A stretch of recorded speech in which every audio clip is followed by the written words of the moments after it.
We address the subject of Ghazwa Hind, which is called fire, and the fire is scorching the whole of Pakistan and much of India and so on. And it is leading in a very dangerous direction. Those who are beating the drums of Ghazwa Hind, they don't know the danger. It is necessary for us to examine the hadith.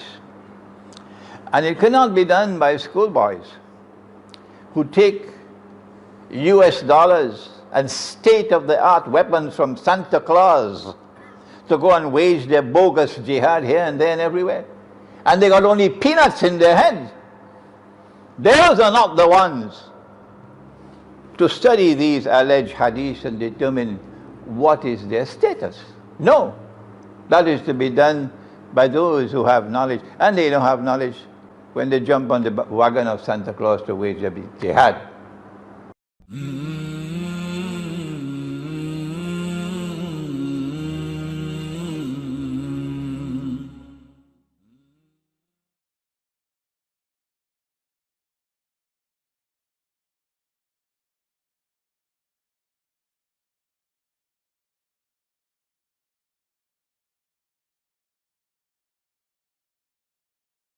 Nahmaduhu wa nusalli ala rasulihil kareem. We begin with Allah's blessed name. We praise Him and we glorify Him as He ought to be praised and glorified. And we pray for peace and for blessings on all His noble messengers, and in particular on the last of them all, the blessed Prophet Muhammad sallallahu ta'ala alayhi wa sallam, as we greet you with Assalamu alaikum wa rahmatullahi wa barakatuh here in Southall in London for the second time. Our topic tonight is not an easy one. It's a difficult one. But I just had some delicious Hyderabadi biryani, so it should help me with the lecture. The lecture is Ghazwatul Hind and Akhir Zaman. And you should not attempt to comment on this subject unless you first studied the subject. So turn to those who have the competence to be able to explain and analyze the subject. It is not an easy one, but more than that, it's a dangerous subject. And I want to begin with one verse of the Quran, but there are several verses of the Quran. We're not going to take all the verses of the Quran tonight. No. Allah subhanahu wa ta'ala speaks in the Quran in Surah Al-Ma'idah, and He makes a divine prophecy. There are some āyāt of the Quran which are āyāt muhkamat. They are plain and clear. No two ways about it.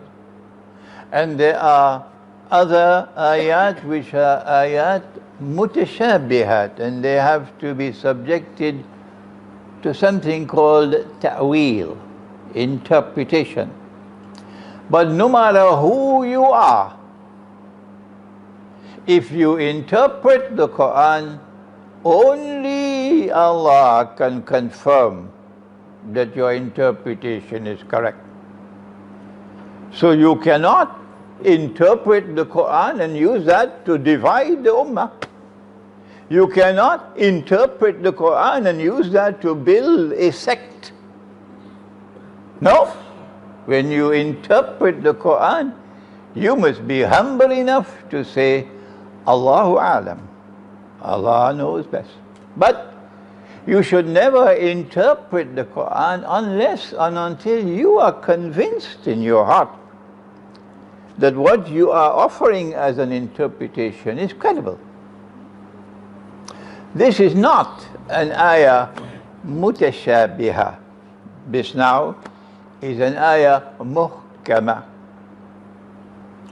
بعد أعوذ بالله من الشيطان الرجيم لَتَجِدَنَّ, you will most certainly find, أَشَدَّ النَّاسِ عَدَاوَةً لِلَّذِينَ آمَنُوا, those who will be most hostile as enemies to you.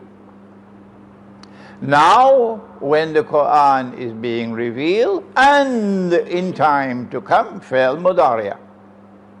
Al-Yahud, the first that the Quran mentions are the Jews.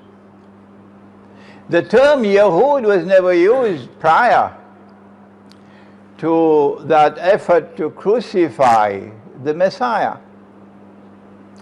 At that time they were still Banu Israel. And Nabi Isa alayhi was was sent to Banu Israel. But after that event, when some of them wept when they saw what they saw, and others celebrated, and if this was not in the Quran, they'd send me to jail as they sent Ali and Southall to jail for anti-Semitism. But it's there in the Quran, so you can't send me to jail for what is in the Quran. They celebrated when they saw what they recognized as a crucifixion. At that time, the names changed. They are no longer referred to as Banu Israel. Now, these who celebrated are called the Jews, Al-Yahud, and those who wept are now called Al-Nasara, the Christians. And these two combined are known as Ahlul Kitab. So this is the explanation of the term Yahud in this ayah, that you will most certainly find, now when the Quran is being revealed and in time to come, that those who will display the greatest hatred and enmity and hostility to you, the Ummah of Muhammad alayhi salatu wasalam, would be the Jews. It was true at the time when the Quran was revealed, and at this time it is again true. But then the Quran goes on to say, وَالَّذِينَ أَشْرَكُوا. Not only would the Jews display this hatred for you, but in addition to the Jews, the people of Shirk. And the Quran does not lump them all together. The people of Shirk, the Quran does not lump them all together. It identifies a people of Shirk who will behave the way the Jews are behaving, and who will display the greatest hatred for you. Today, the heart of Shirk in the world is in Monkey Town. You never heard that before, eh? Monkey Town. Yes? When they were allowed to conquer the city without fighting. Which city? Oh yes, you got to go back to the Quran and do your homework. It's Surah Al-A'raf. وَاسْأَلْهُمْ عَنِ الْقَرْيَةِ الَّتِي كَانَتْ حَاضِرَةَ الْبَحْرِ. The city by the sea. And in the hadith it is shaped as a triangle. It has 3 sides. And the city falls to them with La ilaha illallah Allahu Akbar. No fighting. So Allah ordained that they should get the city.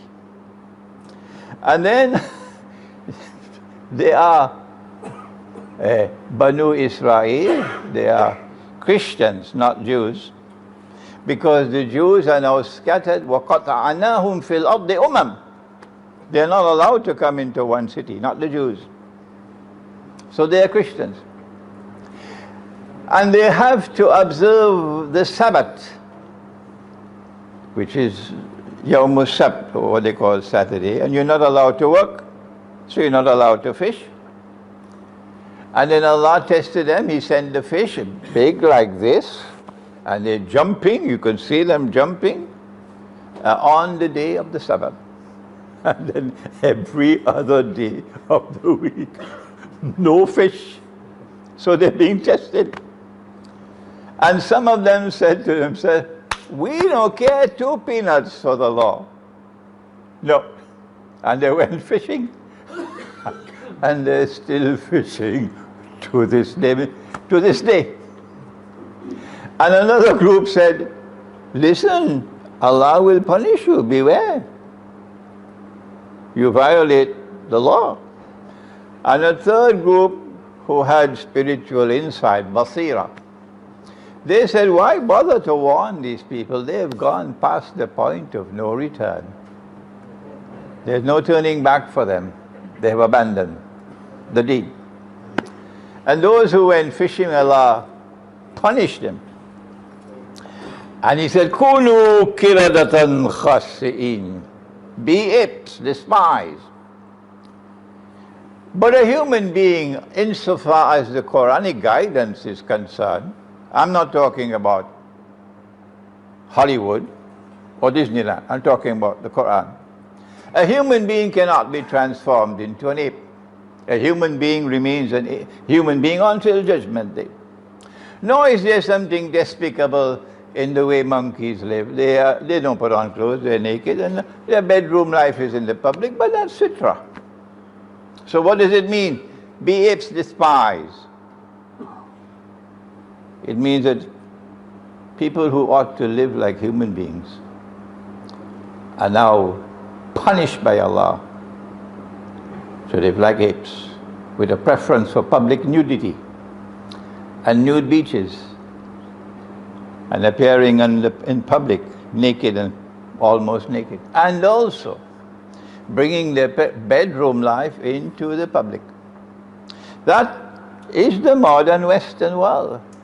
And the modern Western world is exporting this garbage to the rest of the world. And it is this modern Western civilization which is firmly founded on the foundations of indisputable shirk. And it is this modern West which is showing the greatest hatred for Islam. But this is my opinion. And you must not accept my opinion, warning you, unless you're convinced that I am correct. So no one can blame me for brainwashing people. I respect your independent thinking. I invite you to think. I'm here in England to do only one thing. Not to take over anybody's masjid. No. I am here to invite you to think. So the people who will be most hostile to you, waging war on Islam, are these 2 people. And then the Quran goes on to say that at that time when these 2 people are waging war on you, showing hostility to you, hatred and enmity, وَلَتَجِدَنَّ أَقْرَبَهُمْ مَوَدَّةً لِلَّذِينَ آمَنُوا الَّذِينَ قَالُوا إِنَّا نَصَارَى. There are some who are not too happy with Allah, you know. They wish that this verse could be rewritten. They have more knowledge of the deen than Allah Himself. But this is what Allah has said.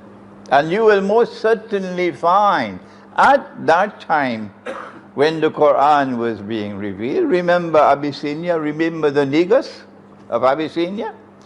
And in time to come, when the Jews display that same hatred again, at that time you will find a Christian people. No, it doesn't say that. It says that you will find a people who will be closest in love and affection for you. And yesterday in Birmingham, I had a session of an hour and a half with 4 Orthodox Christian monks. An hour and a half of intense discussions. And I had to be repeating this verse to them again and again and again and again. And the hour and a half passed in a very friendly way. No tension, no hostility, no rivalry, nobody seeking to defeat the other in any argument, Ahmad Didat style. No, this was different. And you will most certainly find that those who will be closest in love and affection for you at that time when these show that hatred for you would be a people who say, Inna Nasara. They proclaim that they are Christians, so they're not a secularized people. Their primary identity is their faith. This couldn't be Monkey Town. Monkey Town is secularized. They are Christians on Sunday morning, and for the rest of the week, they forget about their religion. And then the Quran goes on to identify these people, these Christians, that they will be a people who have the institution of the priesthood, they will preserve the monastic way of life, and they will not be an arrogant people. They don't want Venezuela to bend its knee before them in submission. They don't want Russia to bend its knee before them in submission. They don't want China to bend its knee before them in submission. And if you don't bend your knee, we'll wage nuclear war on you. They're not like that. They don't have this arrogance. وَأَنَّهُمْ لَا يَسْتَكْبِرُونَ. They're not a people who want to rule the world, these Christians. And tonight, I took so much time to introduce this ayah. Tonight, as we turn to the alleged hadith on Ghazwatul Hind, that Nabi Muhammad alayhi salatu wasalam is alleged to have prophesied. Two hadiths, both in Nisa'i, and one says that you will conquer Hind, and the other one says that at the time when you conquer Hind will be at the time when Nabi Isa alayhi salam would have come. And they come from only one companion, Abu Hurairah radiallahu ta'ala anhu. And tonight, as we address the subject of Ghazwatul Hind, which is called fire, and the fire is scorching the whole of Pakistan and much of India and so on. And it is leading in a very dangerous direction. Those who are beating the drums of Ghazwatul Hind, they don't know the danger. It is necessary for us to examine the hadith. And it cannot be done by schoolboys who take US dollars and state-of-the-art weapons from Santa Claus to go and wage their bogus jihad here and there and everywhere. And they got only peanuts in their heads. Those are not the ones to study these alleged hadiths and determine what is their status. No, that is to be done by those who have knowledge. And they don't have knowledge when they jump on the wagon of Santa Claus to wage their jihad.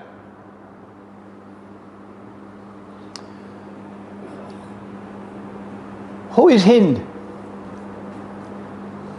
The word Hindu comes from Hind. So the Hindu is someone who belongs to Hind. The Hindu is someone who belongs to a territory known as Hind. So when the hadith allegedly says you're going to conquer Hind, it is talking about a territory. It doesn't talk about a religion, it talks about a territory, Hind. And Hind at that time comprised the whole of the territory of Pakistan. Today, if I'm wrong, could you kindly stand up and tell me I'm wrong? If I'm wrong, could you kindly stand up and tell me I'm wrong? That Hind at the time of Nabi Muhammad alayhi salatu wasalam comprised the whole of the territory of Pakistan today. The whole of the territory of India today, the whole of the territory of Bangladesh today, and maybe part of Afghanistan as well. That's a tall order, that you're going to conquer Pakistan. And you're going to conquer India and you're going to conquer Bangladesh. So this is certainly not a prophecy that has any connection with the Republic of India. That's the first mistake they make. The hadith speaks of Hind. But in Hind are the Hindu people. And the Hindu people today are recognized as a people belonging to a particular religion. So the appearance of the alleged hadith is that there's going to be a war between Islam and Hinduism. And the Hindus have to be identified as the people of shirk. This is the thinking. This is the analysis being conducted today, all over Pakistan. That when the Quran speaks of the people of shirk, who will show the greatest hatred and hostility and enmity for you, the Quran is talking about the Hindus. So let us do some elementary analysis, and today is only an introductory lecture, 45 minutes. I have to come back to this subject again and again and exert whatever scholarship I have to try to explain and clarify this subject once and for all. And then after that is for the scholars to decide whether Imran is speaking nonsense or whether there's some sense in him. I come from the island of Trinidad in the Caribbean, where Hindus and Muslims live. And I want to know whether or not I have found this hatred for Islam in the Hindu heart. But this ayah of the Quran speaks about. In the 1920s, I was born in 1942, so long before I was born, a hurricane came to Trinidad. You know what's a hurricane? Like a typhoon. And this hurricane blew off the roof of the masjid in a city called Tacarigua. It's an American Indian name. And the day of Jummah is coming, and the Muslims don't have a place to perform Salatul Jummah because rain falls not every day. One of the most famous pundits in the island, a pundit is the highest man in the Hindu religion, the pundit. His name was Doon Pandit. And he was also very, very famous as a man of spiritual healing. But Allah had blessed him with this ability to heal, bi-iznillah. So he was very famous for this, spiritual healing. And Doon Pandit was in Tacarigua. And when he heard of what happened to the masjid, the roof of the masjid, he invited the Muslim community to come and perform their Salatul Jum'ah in the mandir. Did you hear that? The Hindu mandir.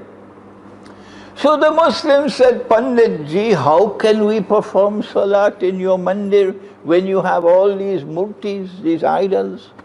We can't do that, Pandit ji. So Pandit, Doon Pandit said, no problem, I'll move them all. And he cleared out the mandir of all the murtis. And the Muslims came in the mandir and they performed Salatul Jum'ah for 6 weeks until they had repaired the roof of the masjid. Is that hatred? That's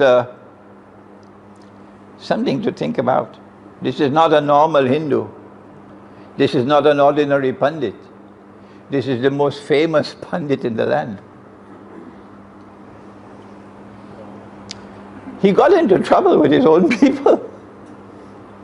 He got into trouble with his own people, but he was powerful enough to say, don't bother, I am in charge, not you.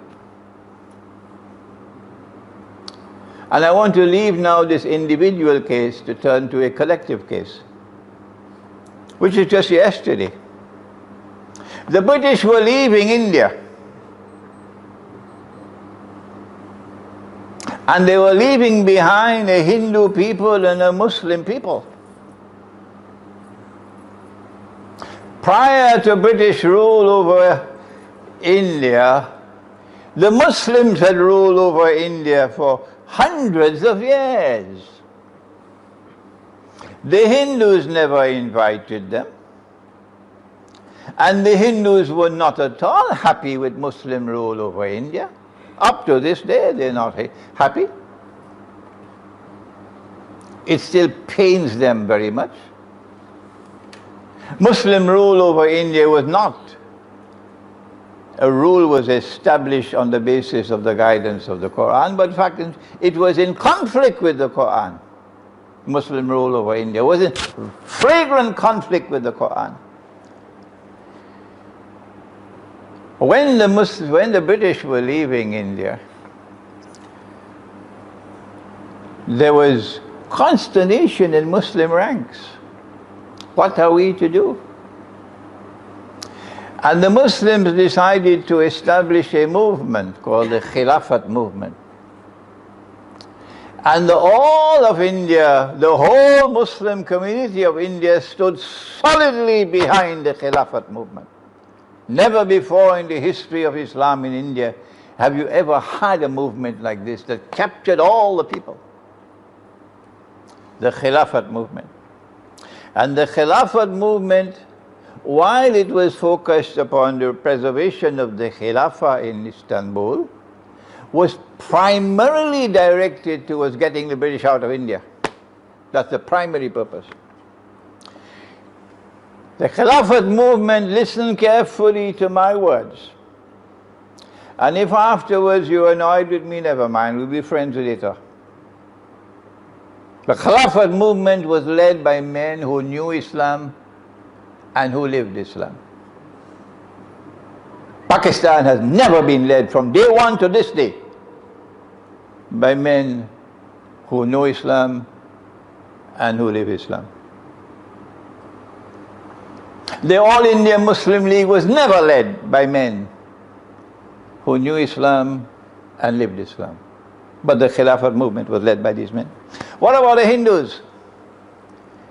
Jawaharlal Nehru was not the leader. The secularized Indian Hindu nationalists were not the leaders of the Hindus. The leaders of the Hindu was a British trained lawyer, but he was a Hindu by heart. He was primarily a Hindu. His primary loyalty was to his faith. And he wanted the British out. And he wanted that when we get the British out, we Hindus will live in accordance with Hinduism, not with secularism. And they Muslims want the same thing, that when we get the British out, we Muslims will live in accordance with Islam. So Gandhi scratched his head and he said, but it seems as though we both want the same thing. So he reached out to the Khilafat movement.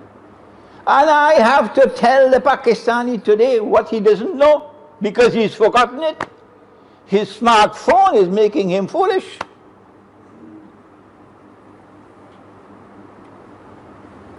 Gandhi reached out to the Khilafat movement. It's not the Khilafat movement reached out to Gandhi. And this is a Hindu, and this is the leader of the Hindus. Is this hatred? Is this hostility? Is this enmity? He reached out to the Khilafat movement. He said, let's make an alliance. You and I, we both want the same thing. The Khilafat movement was overjoyed. Maulana Abdul Bari was the leader. Yes, we want it. Gandhi said, I asked for only one thing, that you do not kill the cow in this country. The Khilafat movement said, deal, we will not kill the cow. The law of Islam permits us to eat beef, but out of respect for the people amongst whom we live, because you worship the cow, you consider it to be a sacred animal, we will voluntarily not kill the cow. Very wise and sensible leadership on the part of the Khilafat movement, and Maulana Abdul Bari in particular.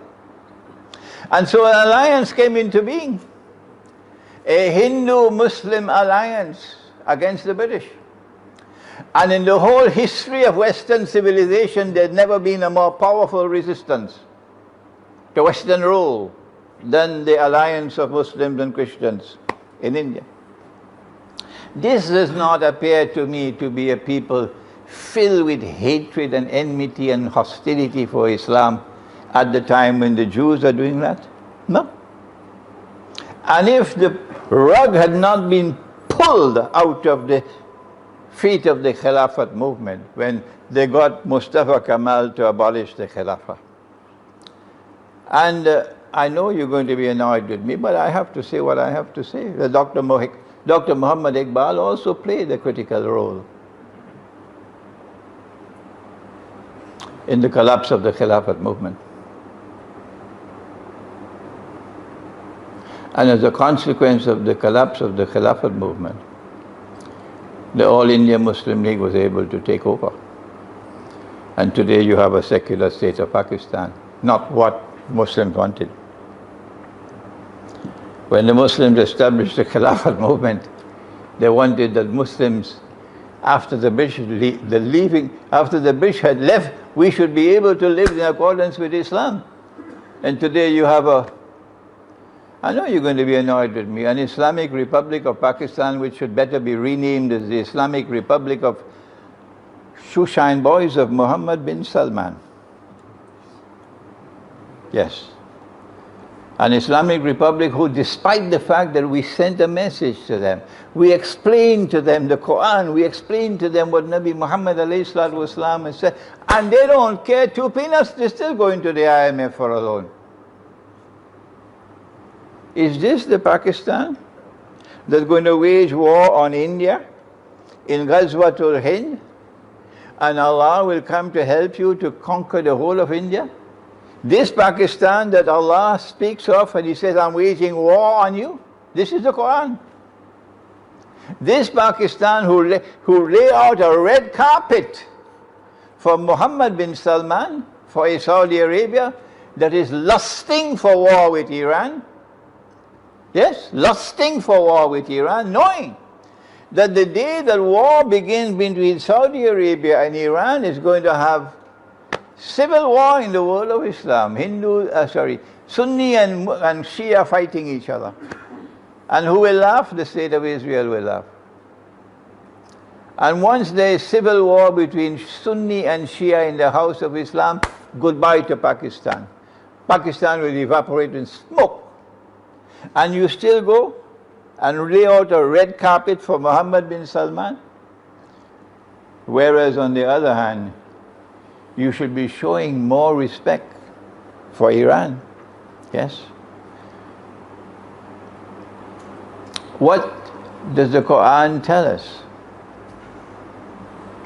about how to deal with the subject of India and the Hindus? The first thing is that, and listen carefully, this is the second ayah I'm quoting. إِنَّ اللَّهَ لَا يُغَيِّرُ مَا بِقَوْمٍ حَتَّى يُغَيِّرُوا مَا بِأَنفُسِهِمْ. Allah will not intervene to change your condition, to help you, no matter how desperate your situation may be. And surely, yes, there's war coming between India and Pakistan, we know that, because that's what Israel wants. And they have the government in India that they want now. They have a war-mongering government in India now. Allah will not intervene to change your condition, regardless how terrible it may become, until you first make the effort to change your own condition using His guidance. That is what the Quran says. So what should we do if we are to take the effort to try to change our condition? Well, then I have come to you today, I have 15 more minutes, that's all left, to say there's a parallel between Muslim rule over India for I don't know how many centuries and Muslim rule over the Orthodox Christian world for so many centuries. The Mughal Empire and the Ottoman Empire are sisters. Are sisters. When Islam comes to a people, it comes to liberate them from oppression.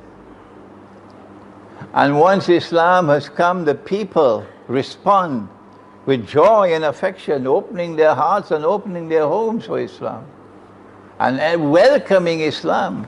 And eventually Islam stays in that territory. But when Islam went to the Balkans, to the Orthodox Christian world, how did it go? It went as an invader, waging unjust jihad, wars of naked aggression. And those wars of naked aggression waged by the Ottomans left an enduring and endless legacy of hatred and bitterness and hostility for Islam. That's what it left. This was not jihad. This was like that nonsense in Syria. It was a bogus jihad that the Ottomans waged. And as a result of Ottoman bogus jihad on the Orthodox Christians, the same people that Allah has spoken of in the Quran, who will eventually become closest in love and affection for you, not monkey tongue, it's the Orthodox Christians. These people were filled with even more hatred for Islam than in the West. That was the world I found when I launched into the field about 10 years ago. And I went to the Orthodox Christian world. I went to Moscow, I went to Belgrade twice. And I said to them that what the Ottomans did was in conflict with the Quran. They waged war on Constantinople in 1452 in violation of Allah's command in the Quran. If nobody ever said it before, I am saying it now. And if I don't have any support, I'm only one solitary voice, and all the world is opposed to me. I don't care two peanuts for them. I must preach Islam to be faithful to the truth, whether the people like it or they don't. That's Islamic scholarship. I said, Allah says in the Quran, if your enemy does not want to fight, he's inclined to peace, he wants peace, you are prohibited from fighting. That is in the Quran. The Orthodox Christian patriarch did not want war. He offered to pay a tribute. But the Ottomans pushed that aside and they waged war. 200,000 Ottoman troops against 9,000 Orthodox Christians. And these Christians fought heroically until they were defeated. And then I said to them something else. When Sultan Muhammad Fatih entered into Constantinople, the first thing that he did was to take the Quran and put it aside. The Quran says that you Muslims must fight to protect the Christian church and the cathedral and the synagogue. وَلَوْلَا دَفْعُ اللَّهِ النَّاسَ بَعْدَهُمْ بِبَعْضٍ لَهُدِّمَتْ صَوَامِعُ وَبِيعٌ وَصَلَوَاتٌ وَمَسَاجِدٌ يُذْكَرُ فِيهَا اسْمُ اللَّهِ كَثِيرًا. Surah Al-Hajj. You have to fight to protect their cathedral and synagogue. And instead of doing that, you went and you converted their greatest cathedral, Hagia Sophia, to a masjid. Shamefully, disgracefully, manifestly, sinfully. And when I spoke these words to the Christians, they were crying. We didn't know that this was Islam. And now that Orthodox Christian world is drawing closer to us. Alhamdulillah for that. Of course, I made many enemies in the process. Those who constantly praise that army in 1452, which conquered Constantinople, and who constantly praised that commander, the Sultan Muhammad Fatih, who conquered the city. And then I explained to them, do you know why he said, لَتَفْتَحَنَّ الْقُنْسْتَنْتِنِيَّةَ وَلَنِعْمَ الْأَمِيرُ آمِرُهَا وَنِعْمَ الْجَيْشُ ذَلِكَ الْجَيْشُ. You know why he said that, Nabi Muhammad sallallahu ta'ala alayhi wa sallam? That after the great war which is around the corner, the next event will be that you will conquer Constantinople. And he praised the commander and he praised the army. Do you know why? I'll tell you why. He praised this army because you praised that army. He praised this commander because you praised that commander. That's why. And when we conquer Constantinople, we will return Hagia Sophia to the Orthodox Christian world, which today is led by Russia. And when we return Hagia Sophia, that will cement the reconciliation, friendship and alliance between those who follow Nabi Muhammad alayhi salatu wasalam, while the others are worshipping Washington and Santa Claus, both of them. And those who follow Nabi Isa alayhi salam. What did the Mughals do? Well, there is a Babri, you know, a Babri Masjid, which is exactly the counterpart to Hagia Sophia. We don't want to know whether there's any proof that Ram was born there. All that we need to know that in the Hindu consciousness, that's where he was born. That's all we need to know. So then why did the Mughal choose this spot? Answer, because the Mughals were doing exactly what the Ottomans did, trying to sabotage us. Sabotage us.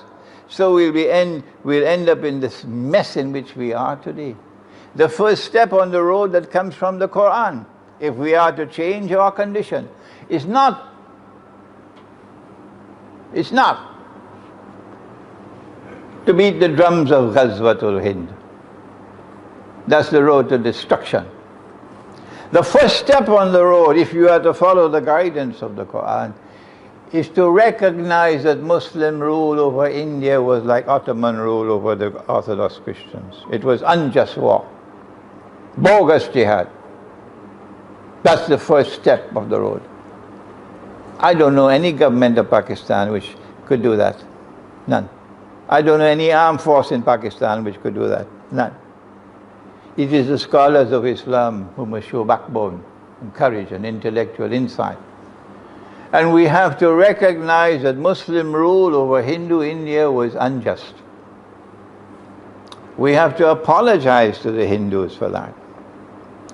And in the process of doing that, we have to also say about Babri, if you consider this to be the birthplace of Ram, we have no right to be here. We don't want you to give us another piece of land in place for this. No.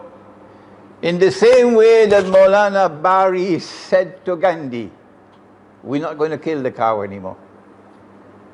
That's what he did. That's what the Khilafat movement did. In the same way we say now to Hindu India, we will voluntarily vacate Babri. We have no claims on this territory. Once you affirm that this is where Ram was born, and we'll find another place to build our masjid.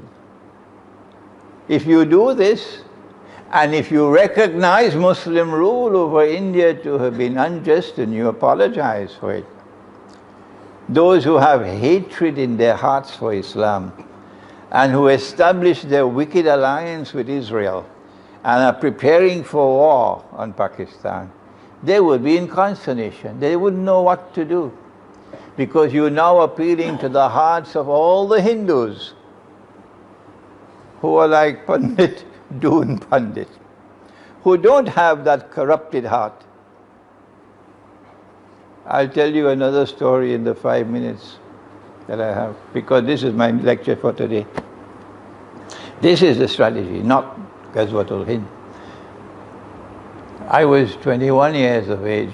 My father was dead, I was an orphan. And my mother was struggling to pay the bills and so on. I was teaching, getting a small salary. And I got a scholarship to go to Al-Azhar. And I went to Al-Azhar.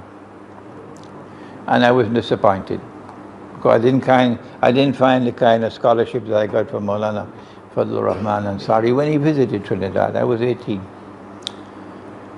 So Maulana Fadlur Rahman Ansari in Pakistan heard about it, and he invited me to come to Pakistan. So they arranged my ticket and I flew to Pakistan. But my father had a Hindu friend who had converted to Christianity just to get a job, but in his heart he's Hindu. His name was Lakshman. And when my father was dying, he handed over his family to his friend Lakshman. So you could have a Hindu who had such righteousness, such character, such honesty, that you could hand over your family to him. So Lakshman became a second father to me. And my family wanted me to leave Pakistan and go and study law in England. And I was also inclined to do that. The institute in Pakistan had not been established. I was going to be the first student and so on. And Maulana Fadlur Rahman Ansari reached to Trinidad at that time. And Lakshman had to meet with him. And a decision had to be taken, whether Imran will remain in Pakistan and study Islam, or whether Imran will go to England and study law.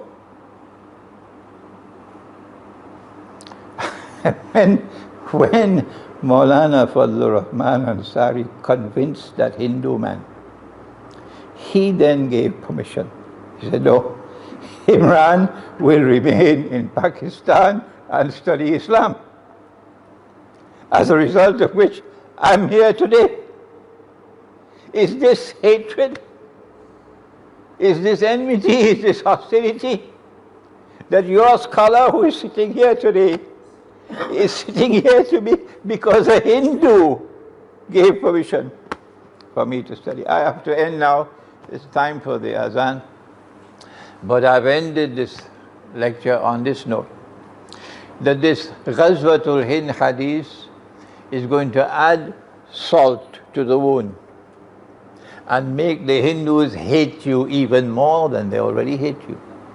Whereas if you turn the other way and you recognize Muslim rule over India to have been Islamic imperialism and denounce it, and apologize to the Hindus as we have apologized to the Orthodox Christians. And if you say about Babri, we don't need any proof. Once you say that this is where Ram was born, we are vacating and we find another place. My view is this would be a very intelligent and sensible way. And if we act this way, then Allah says, if you are even in a terrible position, He's not going to intervene to help you until you make the effort to change your own condition. If we do this, we will be eligible for Allah's help. Barakallahu lana wa fikum.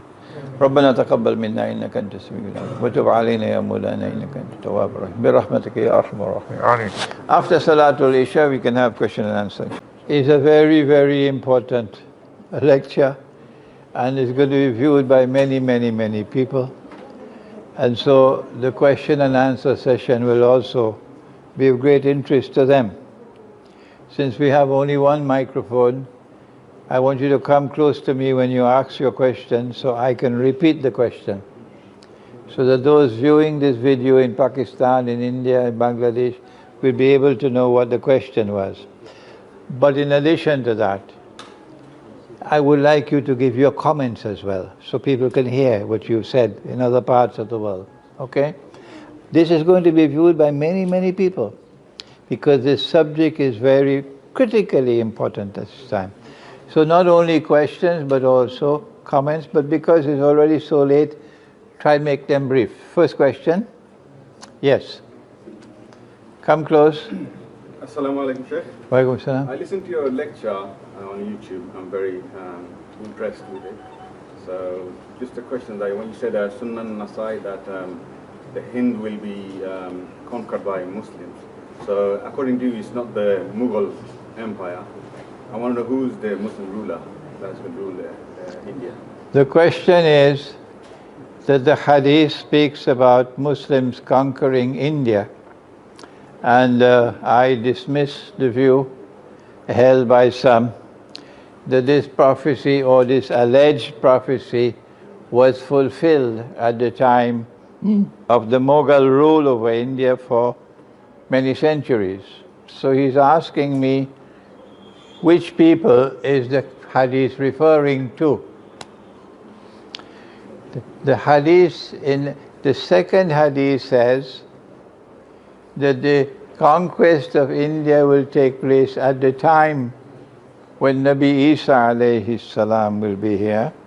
And this is why I put the title of the lecture as Ghazwatul Hind and Akhir Zaman. But the hadith says that when the Muslims conquer India, they will take the kings of India and drag them in chains and take them to Jerusalem, O kama qal. Not only does India no longer have any kings, it's gone, and it's gone forever. And now India is one state, and it is not ruled by kings anymore. So obviously, there is a contradiction in this hadith about the time when kings were ruling over India and when Nabi Isa alayhi salam is to be returned, to come back.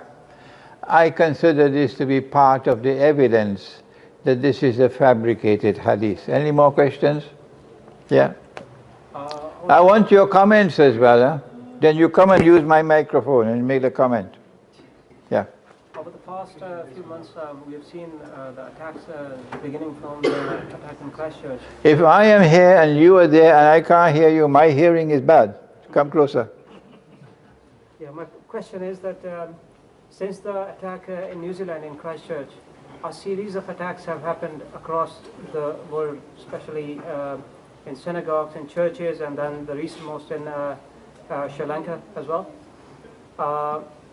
It's a very clearly a pattern which is targeting the Christians and the Jews and Muslims. I would like to hear your thoughts on it. What are we expecting? Is that this is a pattern we never saw before? The question is that there appears to be a pattern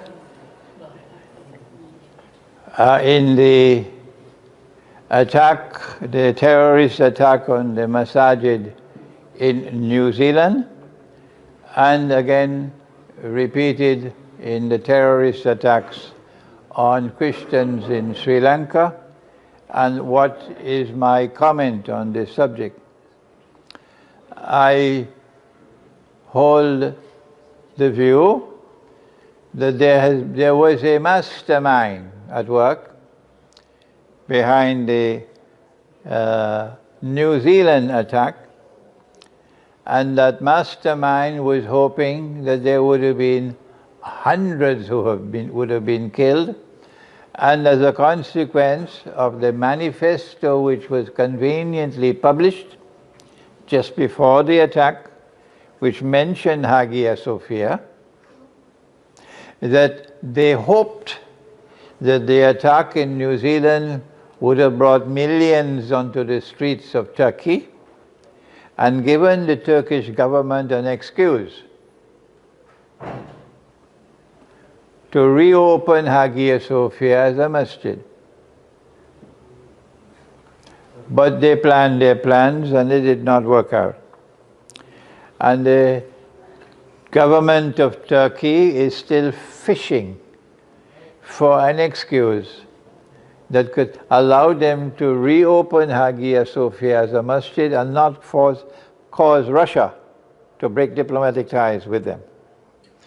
Secondly, I believe that the same mastermind who was at work in planning the New Zealand attack is the same mastermind who sent these monkeys.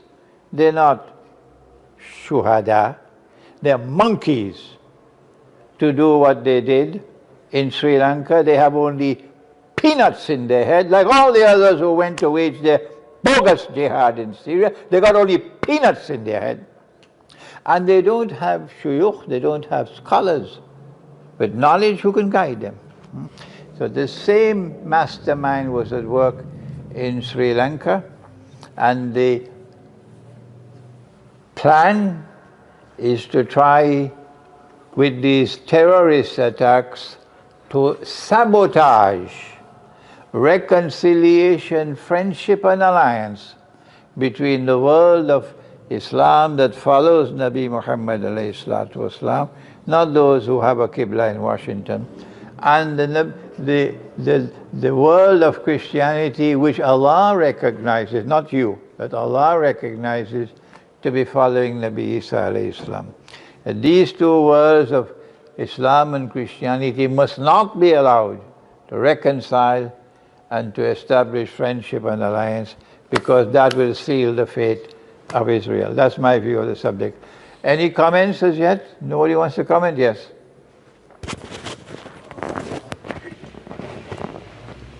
Bismillah. Yeah. Bismillah. See, the last Khalifa is from descendant of the uncle of Prophet Muhammad sallallahu alaihi wasallam, Al-Abbas. And this is happens when the Mughals invaded Baghdad and destroyed Baghdad and massacre the Khalifa and his family, and then invade completely all the Islamic territory. And at that point, the Egyptians start to fight those peoples in Palestine, and then defeat them in one battles. From there, just start chasing them. See, when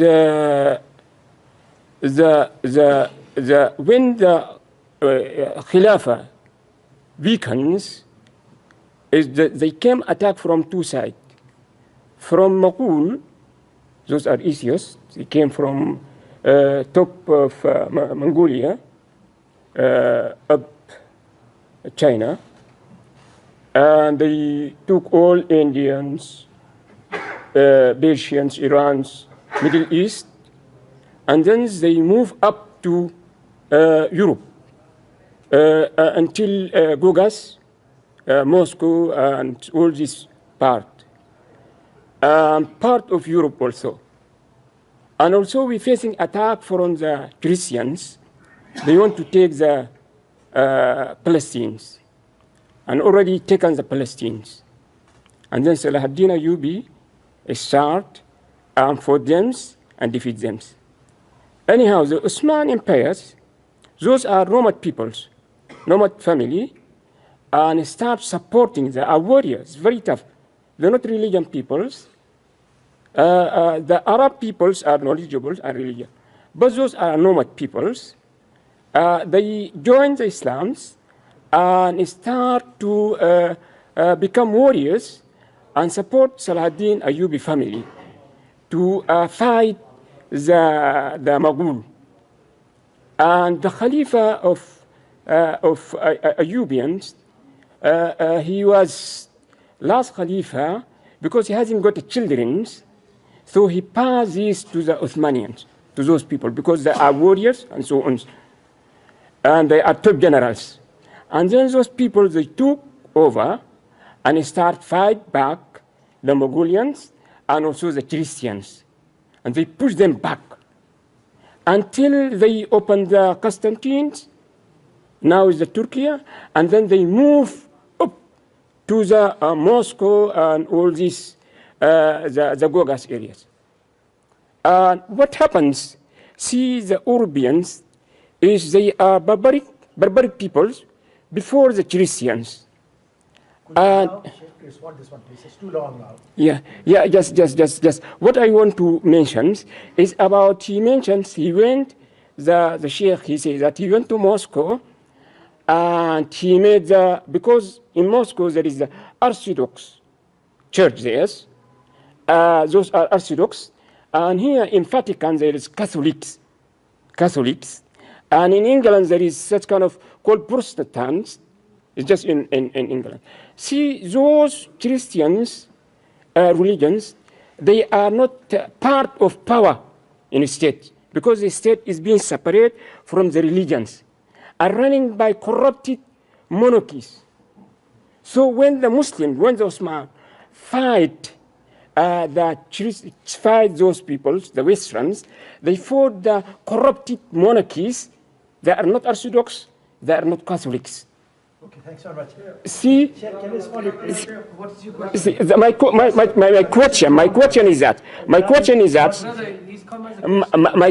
that, yeah, okay. My question is that, he said he went to Moscow and he went to Bulgaria and he spoke to those priests, and he says that the Osmanian empires, they did such kind of they have to not the jihad they did and the evil they did. That is what's wrong. It's not right. It's not right. Yeah, it's not right. Suppose just wait, brother, just wait. Suppose when you are the question, briefly the questions. خلاص. Please let me finish. Don't make argument. Let me finish. I give you a point. I give my point. My point is that. Let me finish, guys. My point is that. Okay. It's not a lecture time, you see. Brother, let me finish. Don't speak. Let me finish. Yeah. See, when you listen to such kind of part, you have to listen to the other part. You went to Moscow and you went to Bulgaria. Why you not go to the Turkey to listen to them? Right. Okay. Why they went there and did this and that is simple. Yeah. Okay, our brother here obviously differs with me. I made comments on the Ottoman Empire. I said that the Ottoman Empire violated the Quran. And if you are to say I am wrong, you must go to the Quran. That's what you have to do, not invite me to visit Turkey. Go to the Quran and show that I'm wrong. Are there any more comments or any questions? Yes, Bismillah. Question or comment? Question. Question, good. A lot of the masajids are being taken over by this organization called Tablighi Jamaat. What is happening now, there's a conflict between the people running the mosque and the Tablighi Jamaat taking over the masajid. I went to a conflict where I had to deal with the conflict. Now, how do you deal with these people? Because they only allow their own tabligh to do whatever they wish. Yeah. And they, You have thousands of people in India, in Pakistan, in Bangladesh and so on who are going to be paying attention to this lecture. So they don't want me to be responding about Tabligh Jamaat and what they're doing.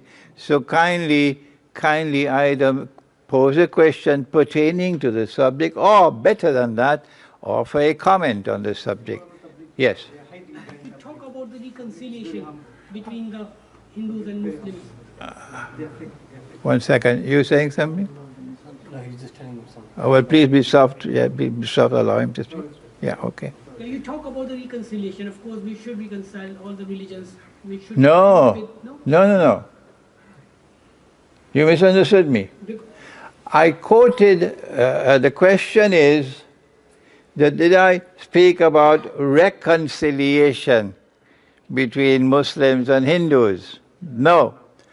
I said that Allah has said in the Quran, إِنَّ اللَّهَ لَا يُغَيِّرُ مَا بِقَوْمٍ حَتَّى يُغَيِّرُوا مَا بِأَنفُسِهِمْ. That if we are to formulate a policy towards Hind, the Hindu world, the proper way to do it is to begin by changing our own condition, following Allah's guidance, and then He can help us. And if we are to do that, what should we do? Answer, you have to first of all recognize that this bogus Mughal jihad on the Hindu world was just as bogus as the Ottoman jihad on the Christians. If I'm wrong, come and prove me I'm wrong. I'm saying it plain and clear daylight that the Ottomans waged a bogus jihad on the Christian world to sabotage what Allah has said in the Quran, that in the end time there will be a Christian people. Are you listening to the Quran? That in the end time there will be a Christian people. Is Nigeria listening? Is northern Nigeria listening to me? That in the end time there will be a Christian people. A people who will proudly proclaim that they are Christians, who will be closest in love and affection for Muslims. I have spent my life in scholarship. I'm not coming here as a schoolboy. If you want to differ with me, I am happy to hear your difference, but you must come in a scholarly way. And a scholarly way is to go first of all to the book of Quran, the book of Allah. So if you say to the Hindu people that Muslim rule over India was not in conformity with the Quran, it was not a valid jihad, it was a bogus jihad. And we apologize to you for Muslim rule over India. And number two, we don't need proof from you that Brown was born in Babri. Once this is in your religious consciousness, that's all it's got for us. We will voluntarily give up any claim to Babri and move elsewhere out of respect for your religious consciousness. If you do that, the government of Hind, the warmongering government of India today, which is in strategic alliance with Israel, would not know what to do. No, they would be at wit's end. They don't know what to do. Because you have launched an initiative that's going to transform your strategic environment, which is the sunnah of the Prophet ﷺ. This is scholarship. Any other questions? Assalamu alaikum, Sheikh. I have a question regarding the future of relations between the various religious groups in India as a whole in the future concerning the world which may be after the Great War. Muslims, Sikhs, Hindus all have their own political models. Should we take example during the lifetime of Muhammad alayhi salatu wasalam, how he related to people from other religious callings, the Jews, that although they were separate religious peoples, they still had... Wait. I think you better use this. Okay. It's very important, yeah. Should I begin again? Okay. Let me post you out. Okay, sure. My question is concerning relations between the various religious groups in India as a greater territory in the future, although we can learn from the past. After the Malhama, after the Great War, Muslims, Hindus, Sikhs in particular have their own political models.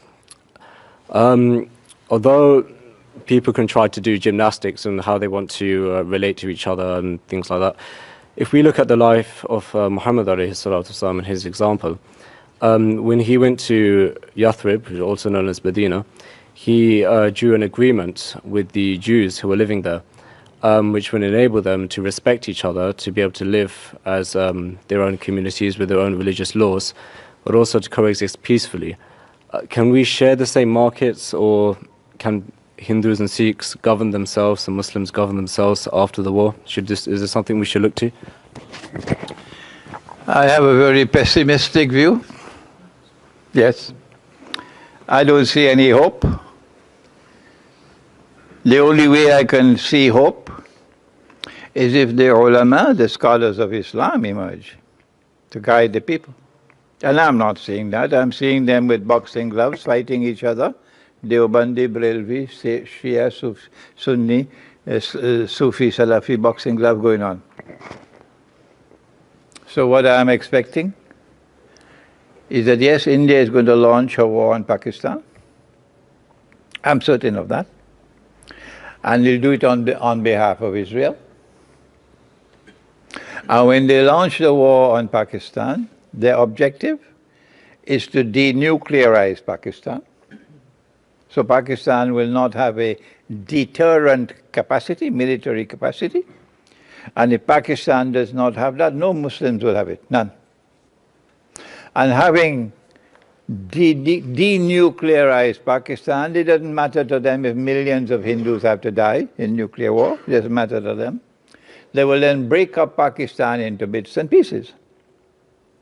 On that day when the attack on Pakistan takes place, Pakistan will then turn to China, hoping, or rather dreaming that China will intervene militarily.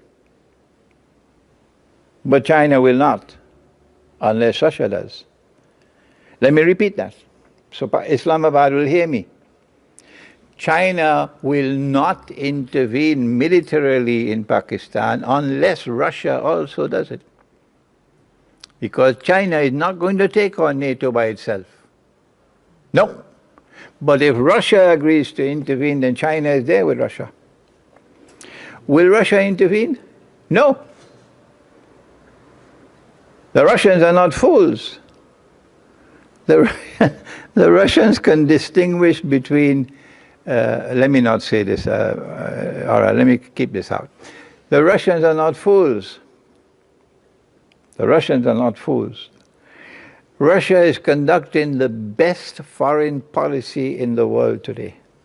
Russia is conducting the best diplomacy in the world today. There's first-class diplomacy. Nothing in the world could compare with Russian foreign policy and Russian diplomacy. And Russia is not convinced that they can trust Pakistan. Russia is not convinced that they can trust Pakistan. No. When even the CIA, which always tells lies, like Shaitan, but one day tells the truth, like Shaitan. The Prophet said, he's Shaitan, but today he's speaking the truth. That's what the Prophet said. And the CIA said, it's Muhammad bin Salman, he ordered the killing. CIA said that. And yet, the government of Pakistan, just for money, that's all, money. That's where the Ummah is today, for money, decides to take morality and spirituality and fidelity to truth and to justice and throw it down to the window and invite Muhammad bin Salman to a red carpet treatment. Welcome to Pakistan. And no Pakistani stood up and protested. There were no protests in Pakistan, none. If there were, please correct me. Russia saw that. So Russia knows what's the character of the Pakistani leadership today, the character. And Russia will not intervene, no, to save Pakistan, no. And if Russia does not intervene, you can tell Imran Khan for me, China will not intervene. And if China and Russia do not intervene, Pakistan's goose is cooked. Next question. When India waged the war in the Pakistan, then will it be a jihad from Pakistan side? And what's the status of the Muslims living in the India, whom they will support, India or Pakistan? I have to repeat the question again because this is very important. There are thousands of people who are going to be listening, okay? The question is, when India attacks Pakistan, will it result in a jihad, meaning a valid jihad, and who will wage a jihad? Yes, I agree with you that after the attack on Pakistan takes place and it is broken up tukra into bits and pieces, at that time the secularized elite which led the All India Muslim League after the Khilafat movement had been destroyed, that secularized Muslim elite, secularized intelligentsia, will no longer have any credentials to rule over the people. No. And then after that, I believe, yes, a valid jihad will emerge from these bits and pieces. But that valid jihad will go back to the Khilafat movement, not to the All India Muslim League. Go back to the Khilafat movement to see what can we do to try to restore a valid model of a state acceptable to Allah. And it is not that Allah has sent this ummah with a mission to rule the world. The Quran does not say that. If you are saying that, remember, that's not in the Quran. That you have to wage jihad until you rule the world. That's nonsense. What does the Quran say? Who will rule the world? When Nabi Isa alayhi salam was to be crucified, a conversation took place between Allah subhanahu wa ta'ala and Nabi Isa alayhi salam. Private conversation, and it's in the Quran. Allah subhanahu wa ta'ala said to him, Ya Isa, and he's listening, eh? Oh Jesus, Inni mutawaffik, I'm going to take your soul. I'm going to take your soul. Inni mutawaffik. Wa rafi'uka ilayya, and I'm going to raise you unto myself. And because the people had said that he was a bastard, his mother was not married and so on, and they hurled this abuse on his mother, وَمُطَهِّرُكَ مِنَ الَّذِينَ كَفَرُوا, and I'm going to cleanse you of this kufr that they had hurled upon you. Who are they? They are the people who rejected him as the Messiah. And they are the ones who today control NATO. That's right. They control NATO. وَجَعِلُ الَّذِينَ تَبَعُوكَ, and then I'm going to cause those who follow you. We don't follow him. No. We follow Nabi Muhammad alayhi salatu wasalam. We don't follow him. We follow Nabi Muhammad alayhi salam. So Allah is saying, I'm going to cause those who follow you, Nabi Isa alayhi salam. وَجَعِلُ الَّذِينَ تَبَعُوكَ فَوْقَ الَّذِينَ كَفَرُوا, I'm going to raise you who follow Nabi Isa alayhi salam, raise them above and dominant over this group which committed kufr against you, which is NATO, which is Israel, which is the dominant force in the world today. I'm going to raise you above them, dominant over them. وَجَعِلُ الَّذِينَ تَبَعُوكَ فَوْقَ الَّذِينَ كَفَرُوا إِلَى يَوْمِ الْقِيَامَةِ. And when I raise these Christians to that position of dominance in the world, they will remain in that position of dominance until the end of the world. There you are. This business about the Ummah of Muhammad alayhi salatu wasalam ruling the world is dismissed as nonsense. That's the importance of being faithful to the Quran. Any more questions? Last question. It's now almost 11. Last question? Yeah. Question or comment? In the context of the Babri Masjid, yeah, it is actually a fabricated one that they said come. Let the whole of India hear you. Oh, okay. Come, sit down here, yeah. Okay. Go ahead. In the context of the Babri Masjid, yeah, it is a fabricated one. Yeah. They said the Ram was born there. The Hindus say that. The Hindus say that. Yeah. And it's not only the Babri Masjid they want. They got a list of masajids, one after another. Yes, I know that. So they are not able to prove that the Ram was born there. Right. Even the court is in a dilemma what to do. They are having all sort of people to come in, have a negotiation. And the main aim is they're asking the Muslim to hand over the Babri Masjid to the Mandir. Good. What would you suggest, or what is your opinion, that a masajid can be given for idol worship? I don't want to have to repeat my whole lecture. But they've got a big list of massages to be given. No, to I'm not them. concerned about the list.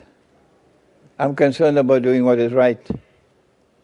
I have already explained my views on this subject, and you're inviting me to repeat what I've already said.